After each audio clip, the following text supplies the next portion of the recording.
الحمد لله وكفى الحمد لله وكفى وسلام على عباده الذين اصطفى أما بعد.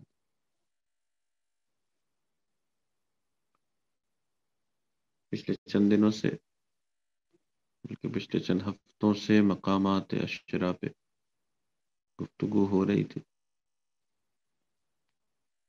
کل کی مجلس میں یہ بات، اس سوال کا جواب دیا گیا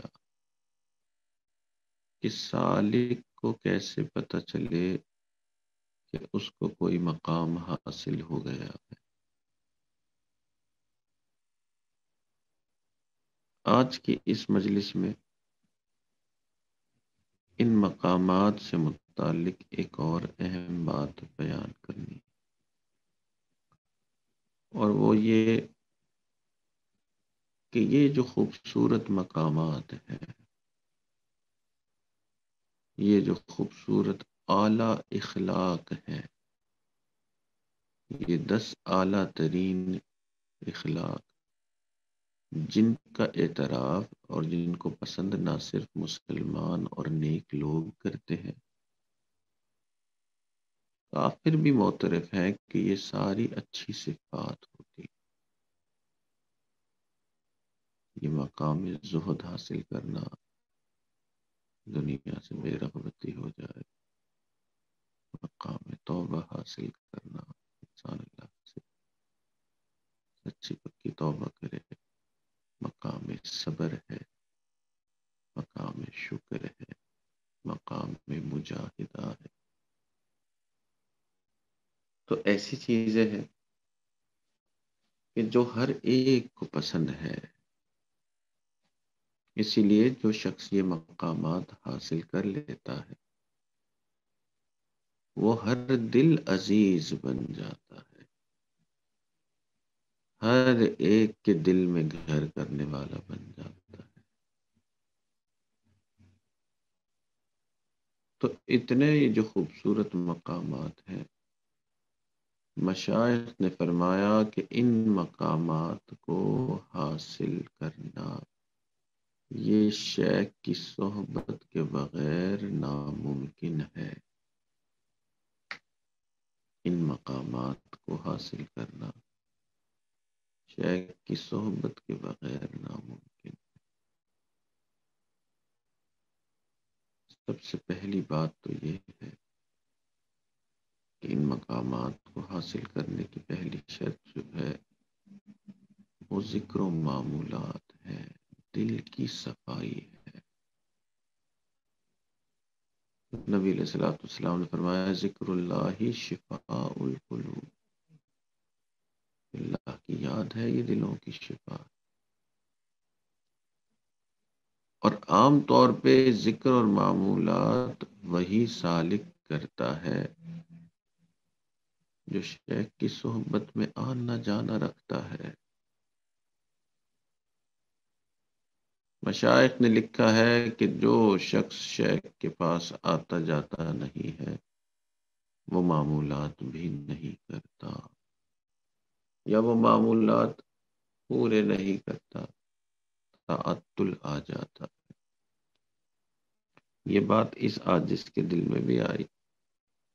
یہ تو بڑا اسٹرانگ سٹیٹمنٹ ہے کہ جو شیخ کی صحبت میں نہیں آ رہا ہے وہ ذکر معمولات بھی نہیں کر رہا ہے. بھائی کوئی نہ کوئی تو ایسا ہوگا جو آ نہیں پایا شیخ کی صحبت میں مگر ذکر اذکار کر رہا ہو پابندی سے. کیونکہ یہ بات آج سے کوئی 20 سال پہلے سنی تھی، 20 سال سے لے کے ابھی تک ایسے ساتھی جن کے آنے جانے میں بہت وقت ہو گیا. کبھی کبھی جیسے ہوتا ہے نا، ایک بندے کو کئی مہینے گزر جاتے ہیں، کوئی رابطہ نہیں. تو ایسے بہت عرصے تک رابطہ نہ کرنے والے سالک سے پوچھنا شروع کیا اس عاجز نے کہ کیا آپ کے معمولات ہو رہے ہیں. تو پہلے یہ تعداد درجنوں میں تھی، پھر سینکڑوں میں ہو گئی، اور اب شاید ہزاروں میں یہ تعداد ہے کہ جن سے اس عاجز نے پوچھا ان لوگوں سے جو شیخ کے پاس آنے جانے میں جن کو وقت بہت لگ گیا، بہت گیپ آ گیا. تو ان ہزاروں میں سے ایک بندہ ایسا نہیں مل سکا جو کہے کہ ہاں جی شیخ کے پاس میں آ جا تو نہیں رہا مگر میرے معمولات بالکل پرفیکٹلی ہو رہے ہیں.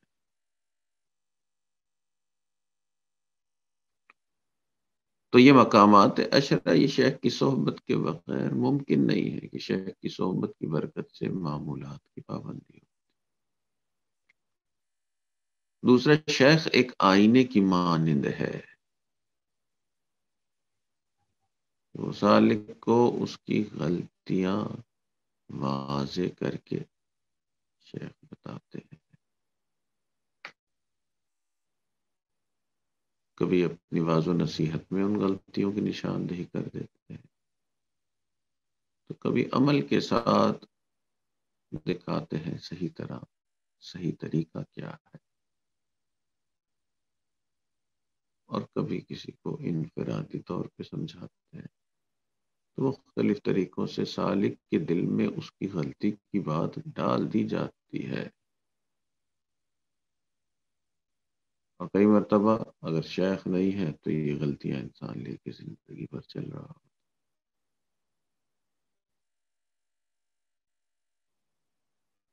تو یہ مقامات جو ہیں ان تک پہنچنا شیخ کی صحبت کے بغیر ناممکن ہے.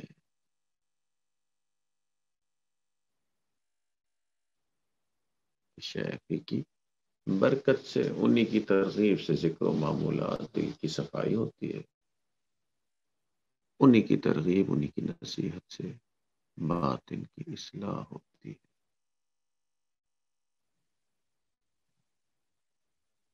اور تیسری اور اہم چیز، کیونکہ مشائخ ان راستوں سے گزر چکے ہوتے ہیں، ان کے دین دوسروں کی یا ان کی عبادات، ان کے اخلاق کیونکہ بہتر ہو چکے ہوتے ہیں اتنے سال ان راستوں میں رہنے کی وجہ سے، اور ان کے اوپر مشائخ کی تصدیق بھی ہوتی ہے. تو جو لوگ ان کی صحبت اختیار کرتے ہیں ان اللہ والوں کی، اور ان کے ساتھ محبت تعلق رکھتے ہیں، تو صرف اس محبت تعلق رکھنے کی برکت سے بھی انسان کے اندر یہ صفات آ جاتی ہیں. نبی علیہ الصلوۃ والسلام نے ارشاد فرمایا، المرء علی دین خلیلہ، انسان اپنے دوست کے دین پر ہوتا ہے. تو یہ جو مشائخ سے تعلق ہے، یہ در حقیقت آٹومیٹکلی ان کے دین پہ آ جانے کی نشانی ہے. اسی لیے اکابرین نے مشائخ کی صحبت، ان سے تعلق رکھنا، ان کے بتائے ہوئے اعمال کو کرنا، ان کو اپنی زندگی میں ایک اہم رول دینا، اس کو ضروری سمجھا. تو آج کئی مرتبہ ایسا ہوتا ہے کہ یا تو شیخ کی صحبت یا شیخ کے ساتھ تعلق کی طرف توجہ ہی نہیں ہوتی، اور کئی مرتبہ شیخ کے ساتھ بیعت اور تعلق تو بنا لیا جاتا ہے مگر اس کا رول زندگی میں بہت ہی لمیٹڈ ہوتا ہے. وہ تعلق جو ہے بس برائے نام ہوتا ہے. کئی مرتبہ ایسا لگتا ہے کہ صرف بتانے کے لیے کہ جی فلاں بزرگ سے میرا تعلق ہے. تو بیعت برائے برکت ہوتی ہے، بیعت برائے اصلاح اور بیعت برائے قرب الہی نہیں ہوتی. حالانکہ اکابرین نے مشائخ کی صحبت اختیار کرنا اور مشائخ کے بتائے ہوئے معمولات کو کرنا اور مشائخ کو اپنی زندگی میں سینٹرل پوزیشن دی ہے، اسی لیے اصلاح بھی بہتر ہوتی تھی اور یہ مقامات کامل طور پہ حاصل ہوتے تھے.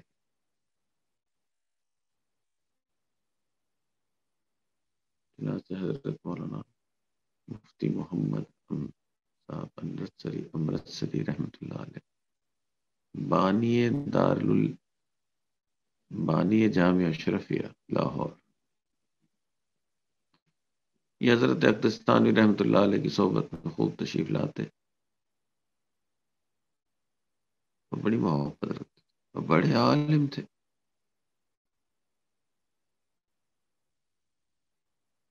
تو کئی مرتبہ ان کے دل میں آتا کہ اب میں حضرت سے فارملی بیعت بھی کر لوں۔ حضرت سے فرمایا، ایک مرتبہ عرض کی کہ حضرت مجھے بیعت کر لیں۔ حضرت نے فرمایا کہ بھائی آپ آتے جاتے رہتے ہیں مولانا، تو ٹھیک ہے، محبت تعلق ہے، بیعت کی کیا ضرورت ہے۔ مفتی محمد امرتسری رحمۃ اللہ علیہ خاموش ہو جاتے۔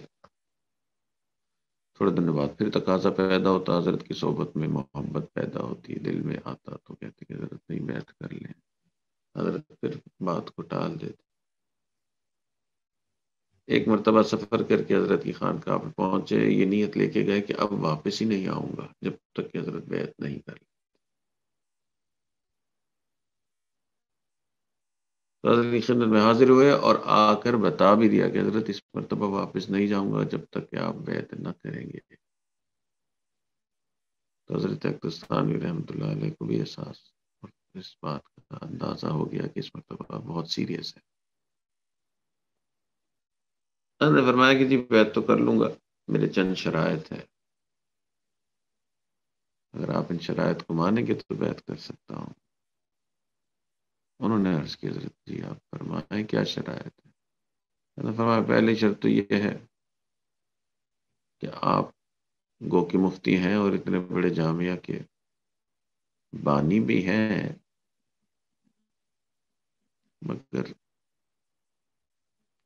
کیونکہ آپ کا لہجہ پنجابی ہے، امرتسری ہے، تو جو تجوید کے الفاظ ہیں وہ آپ کے ابھی بھی پوری طرح سے صحیح طرح سے ادائیگی مجھے محسوس نہیں ہوتی۔ تو کسی اچھے قاری سے آپ پہلے نورانی قاعدہ واپس سے پڑھیں اور اپنی قرت کو صحیح کریں، یہ میری پہلی شرط۔ اب بانی جامعہ اشرفیہ کو اتنے بڑے مفتی کو کہا جائے کہ جی اول وہ جو نورانی قاعدہ ابتدائی ہوتا ہے وہ کسی قاری صاحب سے سیکھیں، بڑی مشکل بات۔ مگر مفتی محمد امرتسری رحمۃ اللہ علیہ نے اس کی حضرت بالکل سیکھ لوں گا۔ ہماری دوسری شرط یہ ہے کہ کچھ کتابیں آپ نے کچھ ایسے علماء سے پڑھی ہیں جن پہ میرا اعتماد نہیں ہے، تو ان کتابوں کو واپس تو پڑھ لیں، مگر واپس کس انداز میں پڑھنا ہے کہ آپ کے اپنے مدرسے میں آپ کے اپنے استاد ان کتابوں کو جو پڑھا رہے ہیں نا انہی استادوں سے پڑھ لیں۔ اللہ، علماء جانتے ہیں کتنا مشکل کام، اللہ اکبر، کہنا آسان کرنا مشکل کام۔ ان کا حضرت یہ بھی منظور ہے۔ اللہ نے فرمایا کہ تیسری شرط یہ ہے کہ آپ مجھے اجازت دیں کہ آپ کی اہلیہ سے میں آپ کی نجی زندگی کے بارے میں سوال کر سکوں، ان کے ساتھ پردے کے اہتمام میں پردے کے پیچھے پوچھوں۔ یہ بات سن کے حضرت مفتی محمد امرتسری رحمۃ اللہ علیہ نے عرض کی کہ حضرت اس کے علاوہ اگر آپ یہ بھی شرط لگا لینا کہ میں ہر روز آپ کا بیت الخلا دھو دوں، مجھے وہ شرط بھی منظور ہے، مگر آج بیت ہوئے بغیر نہیں جاؤ۔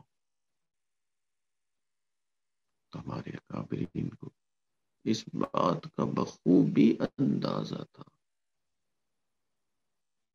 کہ نہ معمولات ممکن ہے، نہ ذکر اذکار ممکن ہے مشائخ کی صحبت کے بغیر، نہ باطن کے جو عیب ہیں ان کی اصلاح ممکن ہے، اور نہ ہی کوئی مقامات حاصل کرنا ممکن ہے جب تک کہ مشائخ کی صحبت اور ان کے ساتھ تعلق نہیں ہو۔ تعالی سے دعا ہے کہ اللہ بھی ہمیں اپنے برگزیدہ بندوں کی ساتھ ان کے ساتھ والہانہ تعلق اور ان کی محبت نصیب فرما اور ان کے نقش قدم پہ چلنا نصیب فرمائے۔ دعوانا ان الحمد للہ رب العالمین۔ دعا کر لیجیے۔